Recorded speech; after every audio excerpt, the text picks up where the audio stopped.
দেখতে পাচ্ছেন বন্ধুরা, গ্যাস জ্বালিয়ে কড়াই গরম করে তেলটা গরম করে নিয়েছি। এবার হচ্ছে একে একে বড়াগুলোকে ছেড়ে দেবো।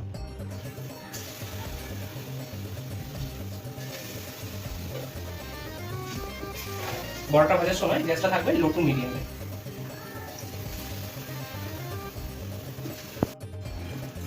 দেখতেই পাচ্ছেন একটু লাল করে ভেজে নিয়েছি। এবার তেলটাকে ছেঁকে তুলে নেব। এখানে লো টু মিডিয়ামই রাখতে হবে গ্যাসটা, নাহলে হচ্ছে পুড়ে যাবে, ভেতরটা কাঁচা থেকে যাবে, বাইরে দিয়ে পুড়ে যাবে। লাল লাল করেই ভাজতে হবে। তুলে নিয়েছি, পরবর্তী বড়াগুলোকে সব ভেজে নেব।